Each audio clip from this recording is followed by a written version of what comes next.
بسم الله والصلاة والسلام على رسول الله. آه، ناس اللي كلمتني وقالت لي هو آخر ميعاد للاستلام امتى؟ زي ما قلت لكم يا جماعة، موضوع استلام أو خروج إن أنا أسطى ما عادش ليها ميعاد معين. هي ما عادش ليها ميعاد معين يا جماعة. هو الموضوع وما فيه إن طبعا زي ما احنا عارفين هم عايزين عدد معين، والعدد اللي هم هياخدوه في عدد اتاخد بيتعاد عليه او بيتشاف، اخد بالك، او بيتكنتر عليه. تمام. وبيتشاف الاوراق اللي هي الناقصه ايه. لما العدد ده يا جماعه انت وحظك بياخدوا عدد يراجعوه ويشوفوه، هل انت ناقصك حاجه ولا لا. العدد الباقي اللي هو ما بيتراجعش ودخل الكوتا، العدد ده يا جماعه اوتوماتيك بيترد عليه في النيله اصلا. يعني في واحد بيقول لي انا دخلت الكوتا تمام، وانا في الدقيقه 9 ودقيقه و9 ودقيقتين، 9 و3 دقايق، وفي واحد في الدقيقه 9 واستلم. تمام. اللي في الدقيقه 9 واستلم ده هو دخل كوتا علشان العدد المحافظه اللي هو تابع ليها. تمام. كان العدد اللي هو مطلوب كبير، العدد المطلوب كبير. يعني مثلا كانوا طالبين، ولا افترض مثلا 200 واللي قدم 150، فده اوتوماتيك يخش الكوتا. لو هو فرضا مثلا قدم 9 ونص. ليه؟ لان عدد الناس اللي قدموا في المحافظه هناك كانوا قليلين. يعني مثلا هم بيحتاجوا مثلا، ولنفترض 150,000 200,000. تمام. 200,000 واحد يقول لك مثلا احنا عايزين 200,000. بييجوا يشوفوا تلاقوا اللي قدم مش 200، اللي قدم 600 700 800. هم بياخدوا ال 200,000 اللي هم اول ناس قدموا، اول ناس بعتوا الورق اللي هو باسبقيه الايه التقديم.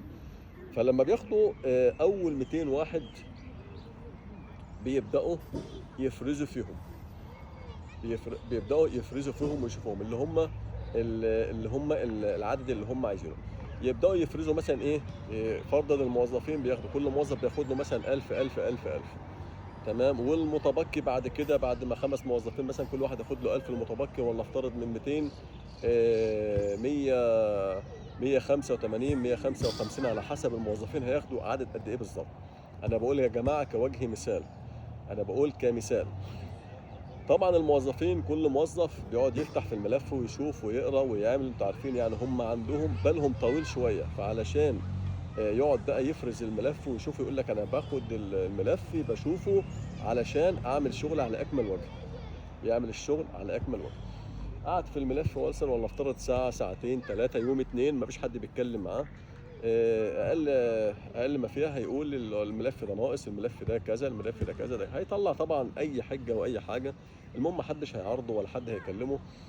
فالناس اللي هي بيتكنتر عليها او بيتعمل لها ورقها بيتشاف من موظفين. تمام. الناس دي ممكن تكون مقدمه في اول ثواني، ويجي ورقها بعد كده متاخر، ان انا اسطى يرد عليها بعدين.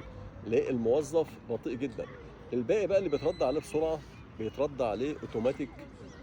السيستم معمول خلال 60 يوم اوتوماتيك بيرد عليك بالنولا اسطى. طالما انت دخلت كوتا اجباري على السيستم يرد عليك بالنولا اسطى. علشان بس الناس بس تكون عارفه. انا في واحد صديق ليا تمام اترد عليه في ميلانو بعد الدقيقه الخامسه، يعني في الدقيقه السته اترد على 6 مع بعض. الستة عاملين اوراق على شركه واحده اترد عليهم. كان ابتداء من الدقيقه الثالثه لحد الدقيقه السته. تمام. 6 بالظبط اترد عليهم.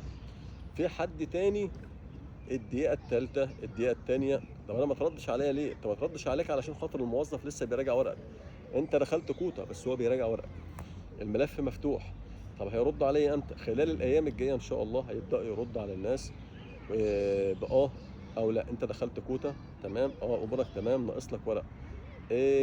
صاحب العمل اهتم وبعت الورق الناقص كان به، بيخلص لك ملفك وبيظبط لك امورك.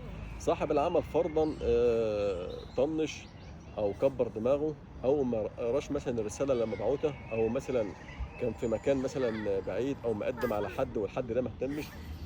فالموضوع تلاقوه بيتاخر شويه. وتبدا انت بقى تتعب في نفسك وتتعب في اعصابك، طب انا اعمل ايه، طب انا كذا، طب انا كذا. طب هل انا مثلا ممكن اشوف لك الطلب بتاعك او ابحث لك عن الطلب بتاعك؟ لا يا جماعه، محدش بيحق له يبحث عن حاجه او يشوف حاجه الا قدم لك، اللي قدم لك اللي هو اذا كان صاحب العمل ولا ان كان كاف ولا باتروناته، الناس اللي هي بتشتغل في او محاسبه مثلا، او اي حد ان كان عنده خبره في المجال. هو اي حد ممكن يقدم يا جماعه طالما عنده خبره. الطلب عشان يتعمل هو بس عايز تركيز شويه، تمام، انما ما فيش حاجه صعبه، هو تركيز ومحتاج الاوراق اللي هي المطلوبه للتقديم وبيحطها على الموقع. وقت ما يجي الوقت بتاع الانفيو اللي هو بعت الطلبات، بيقوم جاي فاتح السبيد بتاعه، تمام، وجاي عامل حاجه اسمها ارسال، بيضغط بضغطه بيجي يبعت الطلبات كلها. وزي ما قلت قبل كده انت وحظك، في ناس طلباتها بتتبعت سريعه وفي ناس طلباتها بتتاخر. هتقول لي طيب العيب من اللي بيبعت؟ لا طبعا يا جماعه، هو مش من العيب من صاحب الشغل ولا من محاسب ولا من ده ولا من ده ولا من ده. هي يا جماعه الموضوع موضوع نصيب، وهي رزق قبل كل شيء.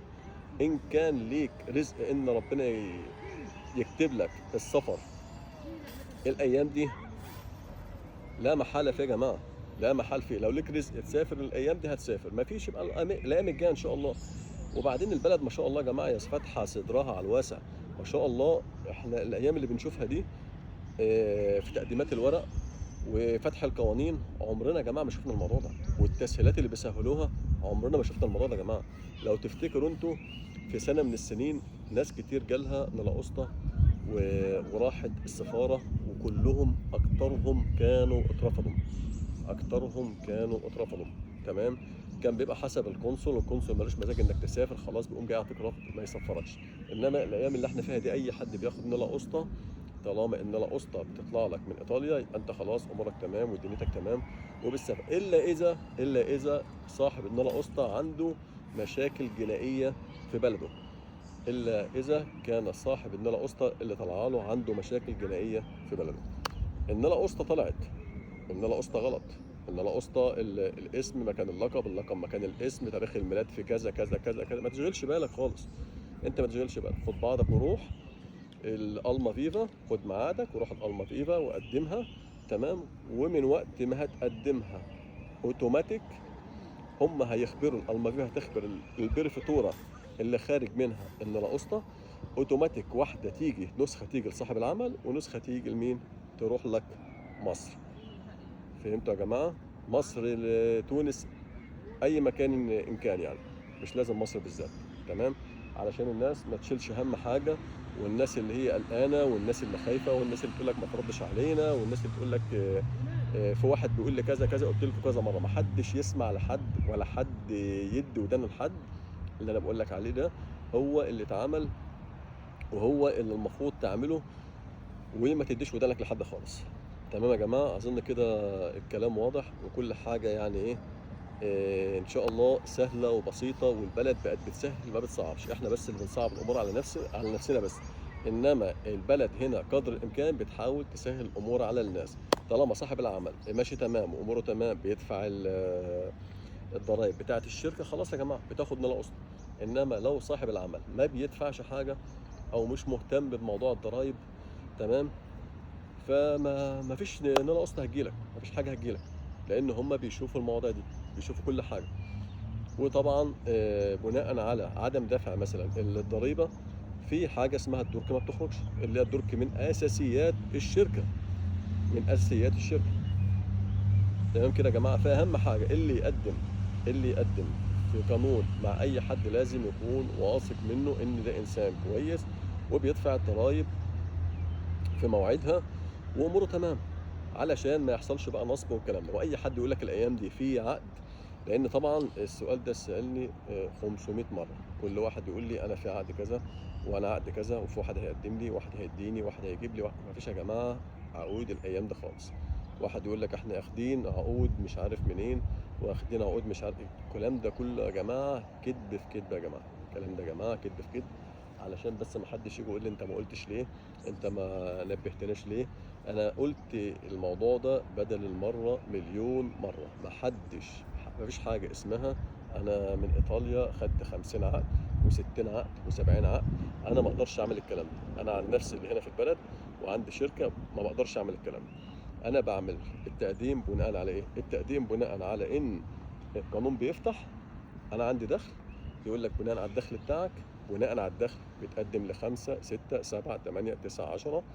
تمام، ورقك بيكون تمام سليم بأسبقية التقديم، وبتقدم وبعد كده بتستنى 60 يوم. بعد ال 60 يوم اوتوماتيك بيديك النولة قسطة لو انت امورك واوراقك تمام. اظن يا جماعه كده كل حاجه واضحه. فاتمنى الناس اللي هي بتجري ورا الاوهام والكذب بتاع النت بلاش تكمل مع الناس دي. والله العظيم ناس اتنصب عليها اليومين اللي فاتوا واتبهدلوا وراح عليهم الافات الالافات، الافات الالافات. لك ان تتخيل واحد رايح دافع كان ب 300 الف جنيه، واحد تاني راح دافع مش عارف 350 في مكتب كذاب، وبعد كده المكتب بتلاقيه قفل بابه. تروح هناك تقول المكتب اللي كان هنا فين؟ مفيش يا جماعه، اوهام يا جماعه، بيبقوا لك اوهام. اللي يقول لك تعالى خاص ده افضحه على النت، اللي يقول لك تعالى خاص افضحه على النت. مصايب وبلاوي بتحصل يا جماعه.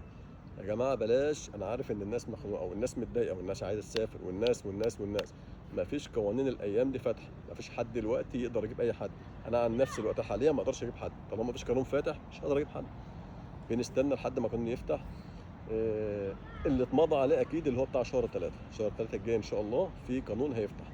احتمال والله اعلم يطلعوا حاجه الايام الجايه في شهر 12، الله اعلم، ممكن شهر 9، ممكن الله اعلم.